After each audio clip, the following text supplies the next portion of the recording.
Welcome one and all to Imagination Exploration. Let us now together experience the Hall of Presidents.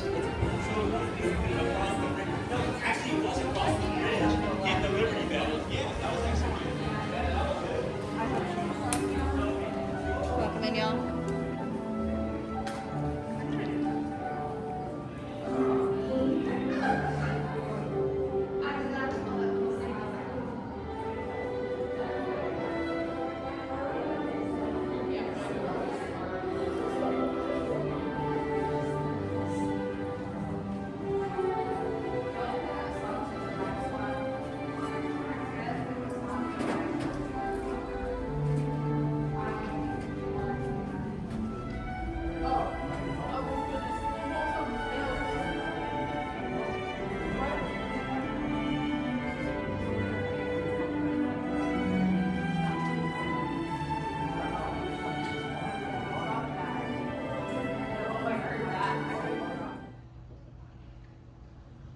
This program is dedicated to the memory of Walt Disney.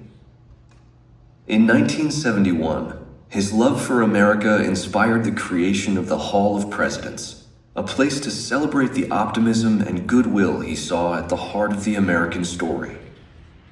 Walt's vision was to honor the nation by honoring the American presidency.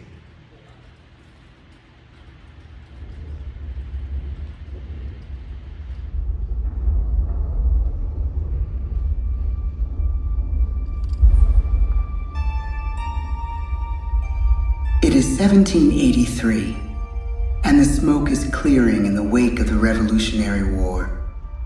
Over the course of 8 grinding years, General George Washington has led a force of shopkeepers, farmers, and Native American allies to victory over the greatest military power in the world. A new nation has been born, independent and free. The founders must form a national government.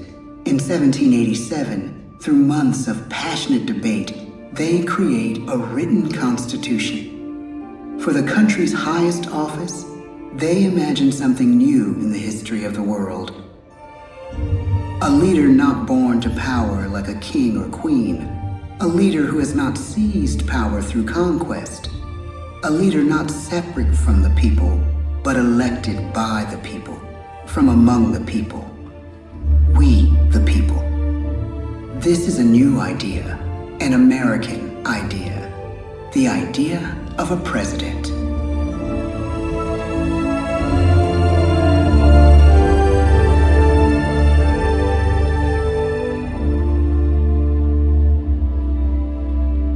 The people don't know exactly what a president will be, but there is little doubt who it will be. George Washington's stature and bearing have marked him as a leader. His integrity has made him a great one. Washington knows that many generals who have led successful revolutions make themselves dictators or kings. Instead, he steps down from power and retires to his home, Mount Vernon. The world takes note, and George Washington becomes the symbol of American ideals. In the first presidential election, it's Washington by a landslide. The only doubt seems to be his own. He writes, "Integrity and firmness is all I can promise. Integrity and firmness is exactly what we need." Everything he does as president will set a model for his successors. His final act may be the most important of all. After 2 terms, with no term limit in the Constitution and amid overwhelming support to stay in office, he steps down once again and hands power back to the people. He wants us to speak, to elect a new president. During the early years of the Republic, we choose leaders as different as Thomas Jefferson, John Adams, and Andrew Jackson. Elections are often bitter. Each president stands at that fiery intersection where personal character meets the challenges of the times. Some call the presidency a glorious burden. Jefferson calls it a splendid misery. We, the people, must choose well. We elect 15 presidents before the course of history brings us to the edge of a crisis like no other. A nation born of freedom still permits slavery. As the country pushes west, will new states be slave or free? The question produces bitter conflict.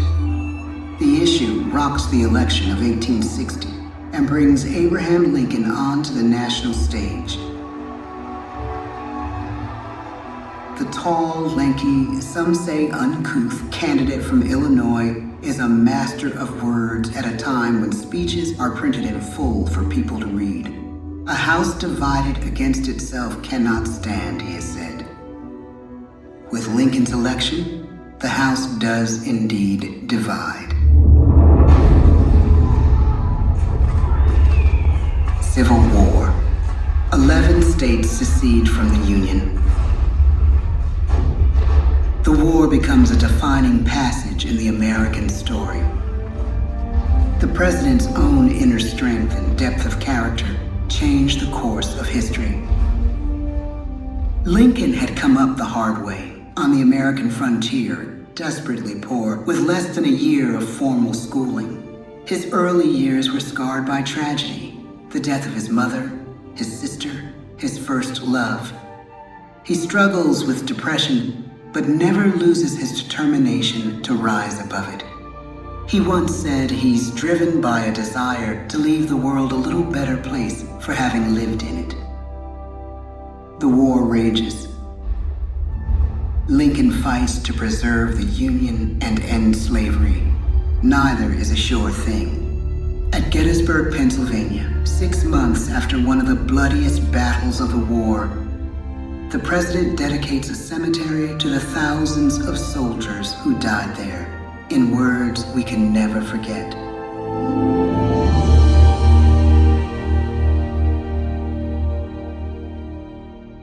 "Fourscore-and-7 years ago, our fathers brought forth on this continent a new nation, conceived in liberty and dedicated to the proposition that all men are created equal.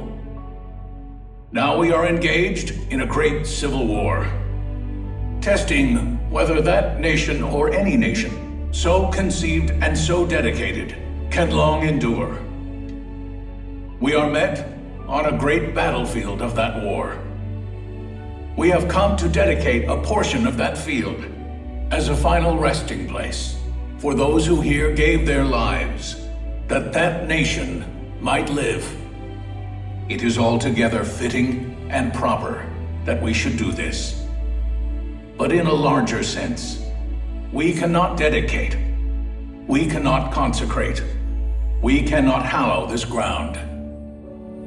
The brave men, living and dead, who struggled here, have consecrated it far above our poor power to add or detract. The world will little note, nor long remember what we say here, but it can never forget what they did here. It is for us, the living, rather, to be dedicated here to the unfinished work which they who fought here have thus far so nobly advanced. It is rather for us to be here dedicated to the great task remaining before us, that from these honored dead we take increased devotion to that cause for which they gave the last full measure of devotion. That we here highly resolve that these dead shall not have died in vain, that this nation, under God, shall have a new birth of freedom, and the government of the people, by the people, for the people, shall not perish from the earth. The blood of over 500,000 Americans is spilled in this Civil War. President Lincoln's enduring hope is to give true meaning to the sacrifices of so many, to lead us to that new birth of freedom. With the end of the war and the end of slavery, a new birth truly begins. As we we roll toward the 20th century, settlers roll west on wagon wheels and railroads connect the nation coast to coast. Millions of immigrants pour in from Europe and Asia. Population doubles. Our economy triples. Our standing among nations rises. We need presidents who can lead both at home and abroad. At the same time, a young Theodore Roosevelt is retreating from New York politics and personal tragedy. The death of his wife and his mother on the same day in the same house. In the Badlands of North Dakota, he rethinks his life and the life of his country. He returns stronger in body and spirit. His renewed energy is just what his country needs.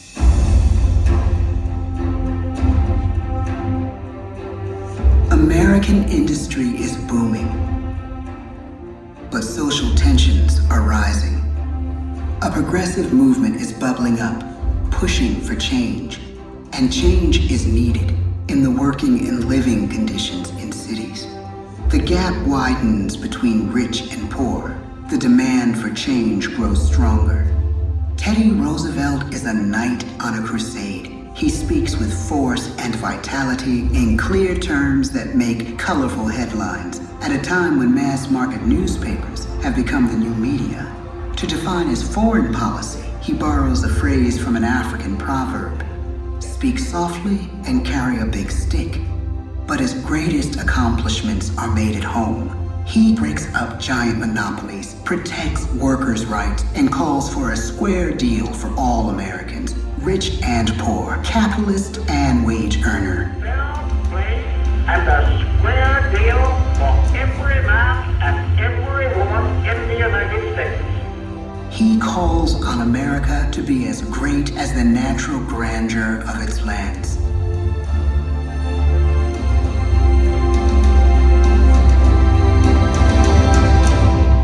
Keep your eyes on the stars and your feet on the ground, he tells us.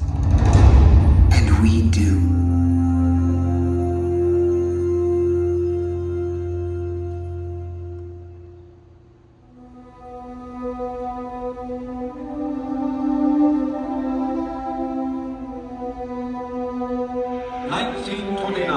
The bottom fell out of the market. 12 million unemployed. The bread lines and the soup. The results of the 1932 election now appear. When we elect our 32nd president, it is the worst of times. The course of history and the course of one president's life again shape a turning point in our national destiny. Franklin D. Roosevelt, paralyzed by polio, knows how to restore the faith of a people paralyzed by the Great Depression. I believe in practical explanation and in practical policy. He has found the inner strength his countrymen now need. He speaks to us like a friend, a neighbor. His optimism is contagious, his voice perfect for the latest breakthrough medium, radio. He calls us to believe we have nothing to fear but fear itself. And we do believe. Tonight's attacks on England are perhaps the most widespread of the war. In the course of the day. But an even greater challenge dominates his final years in office. The Second World War.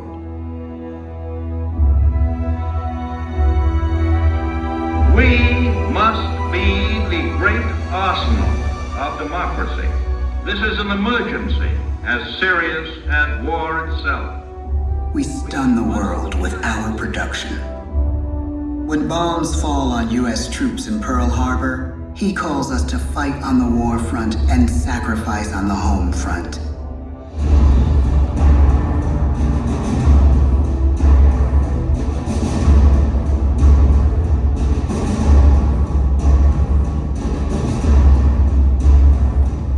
The harder the sacrifice, the more glorious the triumph. So spoke America in the year 1776. So speak Americans today. The world changes. The country changes. And yet, in one sense, what we need most from our presidents has never changed.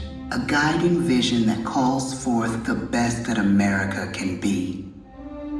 will outer space be developed for the benefit of all mankind? Or will it become another focus for the arms race? The choice is urgent, and it is ours to make. Ask not what your country can do for you. Ask what you can do for your country.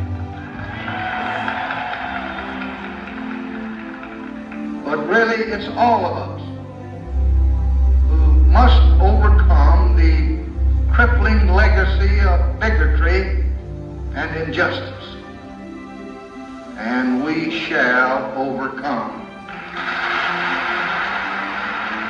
One of the agreements that President Sadat and Prime Minister Begin are signing tonight is entitled A Framework for Peace in the Middle East. Mr. Gorbachev, tear down this wall. You have lost too much, but you have certainly not lost America. I can hear you. The rest of the world hears you. Loving this country requires the willingness to speak out for what is right, to shake up the status quo. That's America.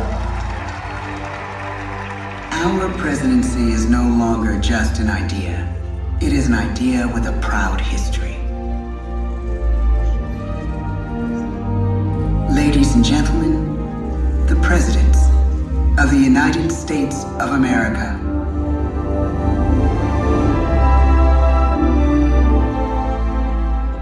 George Washington, John Adams, Thomas Jefferson, James Madison, James Monroe, John Quincy Adams, Andrew Jackson, Martin Van Buren, William Henry Harrison, John Tyler, James K. Polk, Zachary Taylor, Millard Fillmore,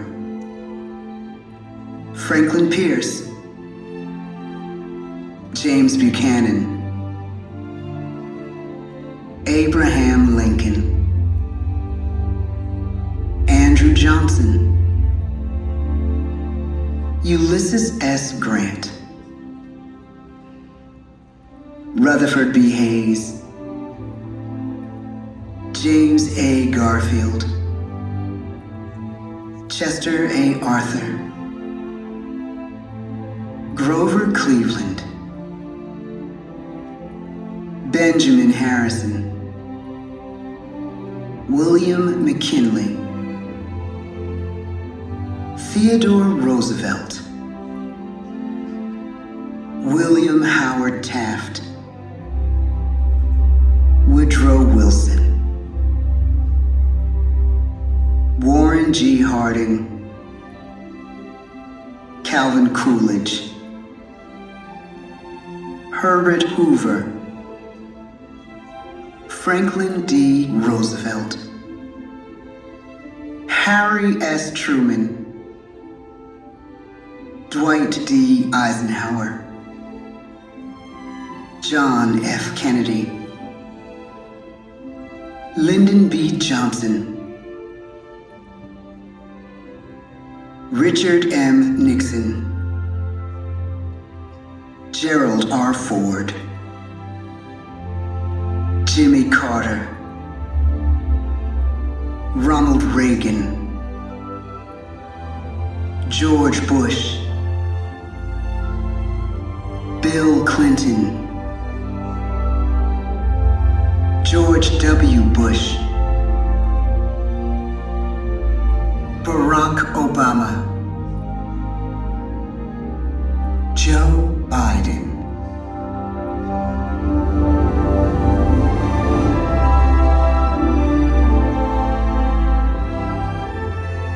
And now we come to the present. Once again, we place our trust in the idea of a president. as we have from the beginning.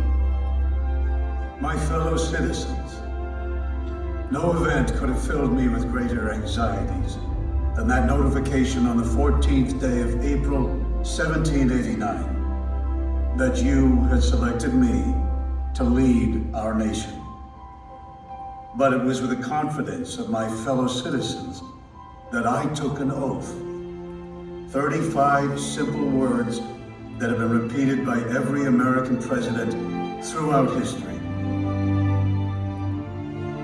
I, Donald John Trump, do solemnly swear that I will faithfully execute the office of President of the United States and will, to the best of my ability, preserve, protect, and defend the Constitution of the United States. So help me God. The presidency of the United States is a role unique in the world, an office entrusted to each president by us, we the people. Therein lies the genius of that new idea, now over 200 years old. A new idea our presidents have turned into a great American idea again and again.